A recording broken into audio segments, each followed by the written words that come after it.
Hello there, this is Critical from Critical Media, just taking a look at the 2022 hardcover release, or should I say deluxe hardcover release, of Teenage Mutant Ninja Turtles The Last Ronin from Eastman and Laird, although realistically, it's more Eastman and Tom Waltz doing the script for this story, with lovely art from Esau and Escorza. And what we usually do with this channel is give you an idea of what to expect if you ever come across this book in the wild. So we go over the exterior, some bonus material, art and plot points, and then a brief review at the end. Now, full disclosure, my exposure with the Ninja Turtles, yeah, I grew up in the 90s, so I did have the 87 show, the films, the video games up until the 4th gen, like Super Nintendo, Genesis, Hyperstone Heist, baby. But anytime I came across the Ninja Turtles afterward, it was more like just by happenstance, like the 2007 film or the more recent stuff. And in my family, it's more my brother who is the bigger Ninja Turtles fan, and my cousin who to this day is a super Ninja Turtles fan. So I guess through their excitement, it kind of drew me to this, not to mention the hype behind the story. Now, in terms of, I guess, the exterior here, yeah, a very well bound hardcover. So no dust jacket this time, but I always appreciate when companies have that much faith in their products when they do this. A very interesting spine design where, it's nice and flat, but I kind of hope that the text would have been a little bit larger. Small little gripe. And on the exterior, your typical fare on the back. Now, you kind of heard me mention it's kind of like a deluxe hardcover where, yeah, just to give you an idea, another finality story, the Dark Knight Returns here saga. It's basically the same dimensions as the DC Deluxe, so very impressive in that sense. Although an image book is slightly a little bit wider. Small potatoes there. But now, at least onto the bonus material. Now, we are getting a lot of, I guess, variants this time around. I guess we shouldn't be that surprised. Although there is an afterword by Eastman. It's actually on the other side of this page. My only concern of showing you it is it actually has the final page of the story in it, so I don't want to reveal too much. But yeah, you're getting some pretty awesome art here. Sophie Campbell, definitely one of the winners. But probably my favorite one is this one by Ben Harvey a little bit later. Very impressive stuff. Oh yeah, look at that, Justin Roiland. If you're fans of Rick and Morty, there you go. I guess that shows his fandom of it. But, oh yeah, there it is. Man, I'm not even big on motorcycles, but I can't deny that looks awesome. But yeah, just pretty much final points there. Now, on to the story. Maybe just to put you guys in the right setting.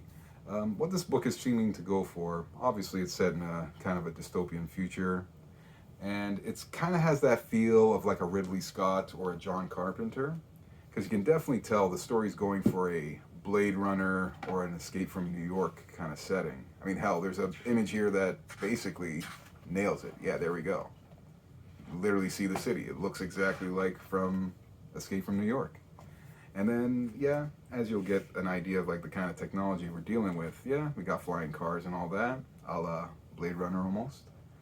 And essentially, the last Ronin, I'm going to keep his name at that. I don't want to reveal too much there. Last Ronin is just trying to take down the modern Shredder, the grandson of Oroku Saki. I believe his name is Hiroto. And, being the heir, he basically now runs the city. So he has it under despotic rule almost a tyrant of sorts. And yeah, the last Ronin's basically just the final rebel against them. One narrative aspect I really like is the haunting of his brothers, where he's constantly talking to his brothers almost always throughout the story. And it's a nice little touch because, well, it kind of hits you in the feels the right way, but at the same time, it makes sense that he learned from his brothers, like how to use all their weapons, right? So nice little touch. And here we get a little bit of course, Hiroto himself, of course, his mom being Kirai, for folks who I guess who've been following it. Admittedly, my experience with the books was literally the first part, nothing beyond that. But it definitely goes for a very depressing tone at the beginning. Let's just put it that way. If I turn the page here, you're going to see exactly what I mean. But yeah, thankfully it does give you some hope. But at the same time, not too much of a happy ending, let's put it that way. But I guess because of the somewhat predictability of the story, it's good that they use this media res fashion where you're more interested in how did it get to this point more than the world that they're living in now. Because admittedly, a lot of the world that they're living in, we've seen it before. It's a bit cliche. Like we've been here down this road, you know. But it doesn't stop from these Escorza brothers really just putting it on, man. I gotta admit, it's very strong angles they're choosing, and very strong anatomies they're going for as well. Tons of kinetics. Let's put it that way, folks. Like, of course, it's Ninja Turtles. We're going for action here, right? But I do appreciate some of these little, what's the word? These little flashbacks where, yeah, you have Eastman doing the art, a la the original series. And for folks who like Sin City, maybe you'll appreciate that Bernini thing. Also, the references from Turtles as well. But yeah, very on point work. I like when artists stick with a series throughout the entirety of it. I will appreciate IDW for not jumping here, there, and everywhere with different artists. Definitely love that. It's funny though. When this was coming out, I remember there was like a ridiculous amount of variants just for one issue. So maybe they could have calmed down on that side.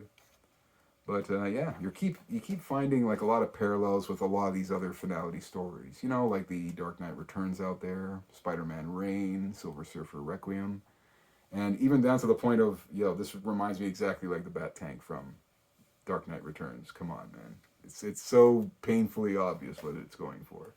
But hey, man, I'm not mad at it. It definitely looks good, especially this scene. Almost reminds me of the fight against the mutant leader. But anywho, enough about Batman there.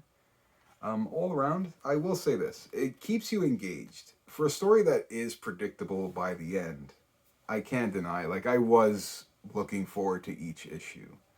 And speaking of which, this scene here, man, you could tell these Escorzas, I know I mentioned it earlier, but they clearly had a passion for this book, because this particular fight scene goes on for several pages. And you can kind of see that, yeah, this enemy, this Shredder, he's almost has like almost like a Nighthawk, Wolverine, Moon Knight kind of look to him, almost a little bit of Silver Samurai. But yeah, I love how long this fight goes on for and how effective it is. But overall, definitely a little bit of a strong package. If it wasn't for the predictability, I'd give the story a lot better. But I will say this. I cannot deny that by the end, a tear did come to my eye. Like, it does hit you in the feels. It's going for that nostalgia vibe for me, at least. But hey, it's not about me at the end of the day here. Hopefully you guys come across this book, experience it for yourself, and hey, ultimately, it's about your opinion at the end of the day. I know I just said that, but it's so damn true. Y'all folks take care and enjoy the rest of your day.